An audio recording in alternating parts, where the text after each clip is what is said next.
guys, Aidan Kelly here. I'm out in Norway today, over here doing some work. Got a day off, so I'm going to go and have a look around and see what I can find. Got the little FPV drone out, the XL5, so I'm going to have a good run of that. I'm going to try to find some really cool hills to bomb down and let's see what we get today. We found a pretty cool spot here. It's on a farmer's land. He was kind enough to let me on, but if you look behind me, I'm not sure if you can see it, but we have got a huge rock face up in front there. I reckon that's over 1,000 meters high, and you know, there's a big, about half of that, at least 300-400 meters, is a sheer vertical drop, which we're going to try bomb down. I reckon it's going to be pretty hard. It's actually pretty windy right now, so it's going to get blown around a lot. It'll be hard to get a nice line. And you know, on the other side over here, and if you can see behind me, there's some waterfalls over here.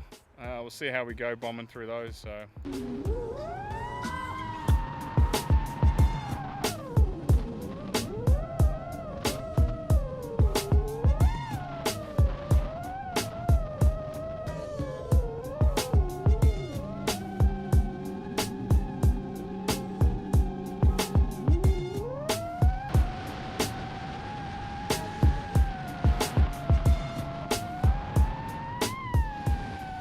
So had a few flights at this location now. It's a tricky one, that's for sure. It's such a vertical face that it's really hard to get the quad to like line it up, and then the lip of the edge actually is further out than most of the face, so there's like a little bit of a lip, so it's really hard to get close to the wall as you're coming down. And then the signal gets pretty bad. You can see there's like a V section up there where it all kind of narrows down. I've been trying to come down into that pretty low, but my signal gets so bad that I can barely see what's going on. But yeah, got in there a little bit. There's some cool like water streaming. I'm looking forward to looking at it on the GoPro. It'll be interesting to see how it all comes out.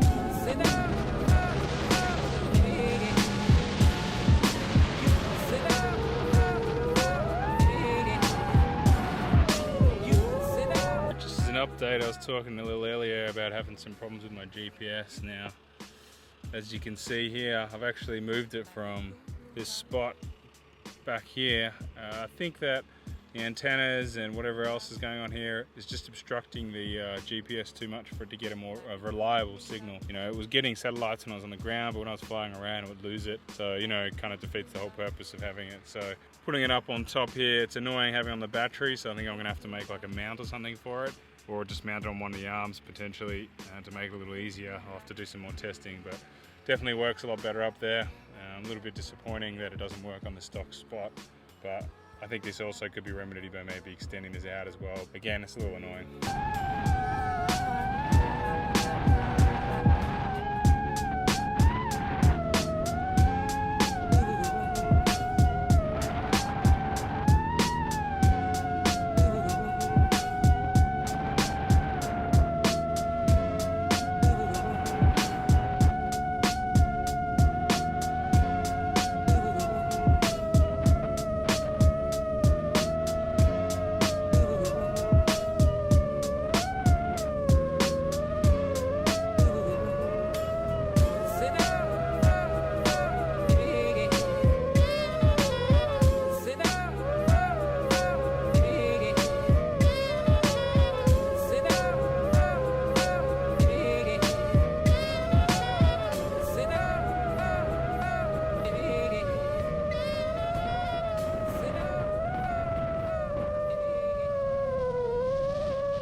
A little bit of my setup at the moment and what I changed. So I've got the Insta360 1R.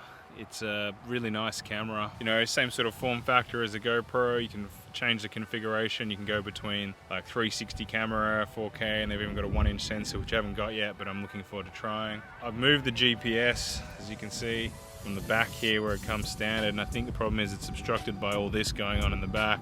I moved it onto the arm, and today doesn't seem like it's getting much better reception. I actually had it on the battery yesterday and it was working quite well. bar one time I didn't sort of let it load. So yeah, that's another thing. I actually, you know, some of the work that I was doing, I couldn't wait 5 minutes sometimes to get an initial GPS lock, so I turned the GPS check to make sure it had enough satellites and mark the home position before I take off. I turned it off in the software, and that came and bit me yesterday because I sort of took off without really thinking, flew out, and then I lost power to my goggles, which then I couldn't see. I hit return to home, and I think whatever settings I had in there just didn't do anything. It flipped upside down and hit the ground. I'll show you some video of that now.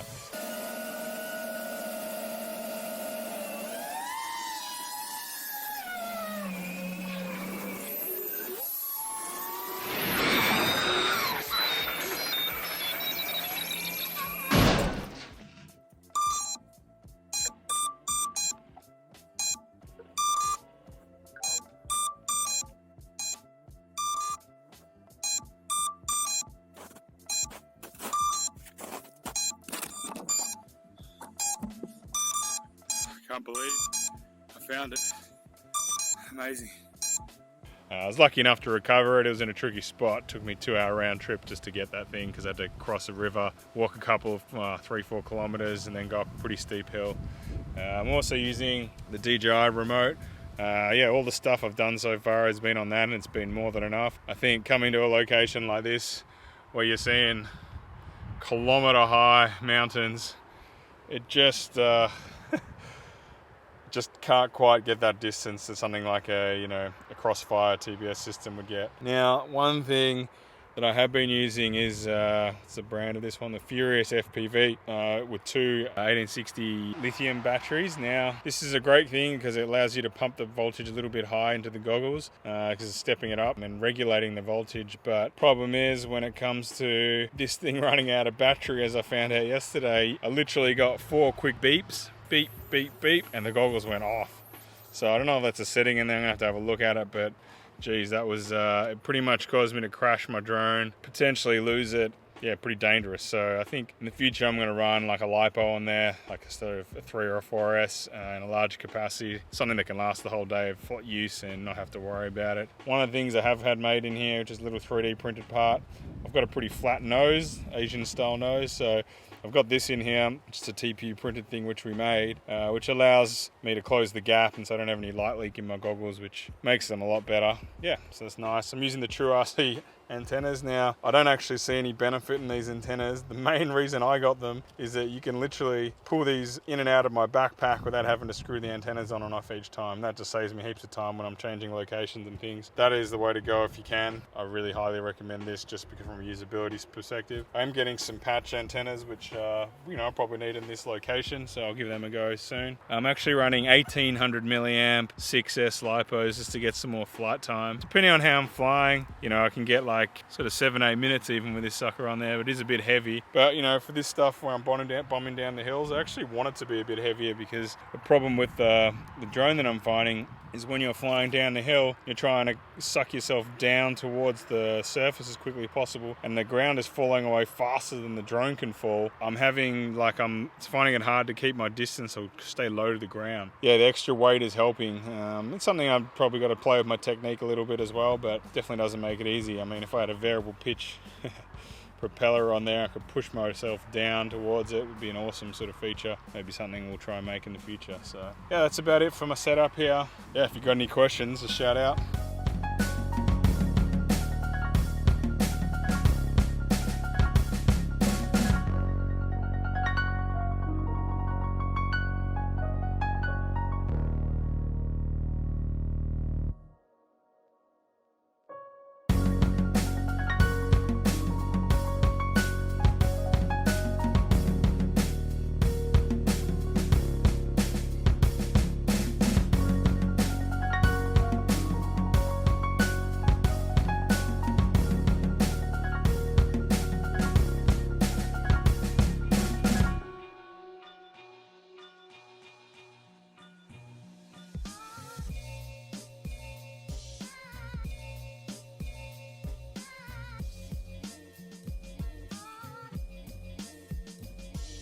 So I'm at the Troll Wall in Norway. It's the highest vertical rock face in the whole of Europe. Stands at 1,100 meters tall. It's 1.1 kilometers, which is an amazingly huge vertical wall. Looking at it from down here, it's really hard to put it in perspective.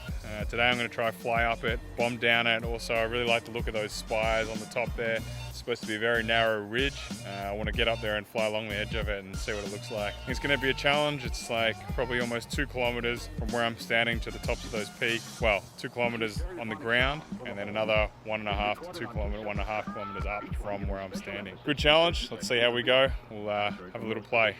So, just had my first attempt at doing the wall and didn't go so well, sort of maybe a little bit more than halfway up, and my video signal and my controller signal on my DJI system starting to go to like no bars, flashing red, disappearing. Didn't lose video, so probably could have gone a little bit further, but the fact that I'm having trouble getting any GPS lock in here gives me no backup if I do lose the signal. So yeah, we'll see how it goes. I think what's on the cards for me is I'm going to upgrade the system to a TBS Tango 2, I think, so you know, for the control, so at least I know I'm in range. We'll look at some better options for the GPS and gonna have to have another go at it then. I'll see, I'll have another go at it today, but I don't think I'm gonna get much further, especially after yesterday's issues and the hike I had to do. I think, you know, I'm not so keen to push it out there. I was very lucky to get it back yesterday, all things considered, so might have to come back and try this one another time.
I went down the road a little bit, found a hill that was a little smaller, tried a couple of things on there. One main thing was moving the GPS back on top of the battery, and that gave me sort of 10 satellites down there. So I decided, what the heck, I'm here, probably never be here again. Well, potentially won't be. So you've got to take your chances when it comes to these things. So I had a go at it. I got right to the top, took almost my whole battery pack just to get up there, and I bombed down at once. On the way down, I got a big drop of water on the FPV camera, so it was pretty sketchy. Yeah, what an amazing place.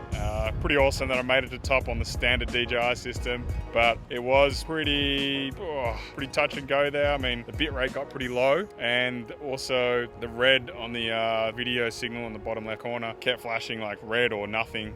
So it wasn't the most comforting thing the whole time, but hey, really exciting that I made it all the way to the top. I think, like I said, I'll probably be back a little bit better prepared and should be able to have some more fun here. So yeah, pretty amazing.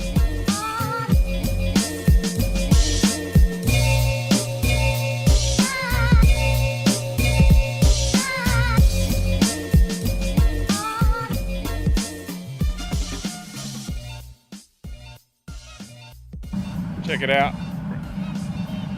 Beautiful sunset. What an amazing day. Sorted out the GPS on my iFlight, which is pretty awesome. Also did quite a lot of flights, a couple of different locations, some really cool spots. Pretty challenging flying. You know, it was pretty hard to get, which is cool because I'm going to go back and figure out some new things we can do with the drone to make it better. So got some really cool ideas. We'll see what we can come up with. Cool. So crazy. It's like 1 a.m. right now. And look, it's still pretty bright. The sun doesn't go down fully. Crazy.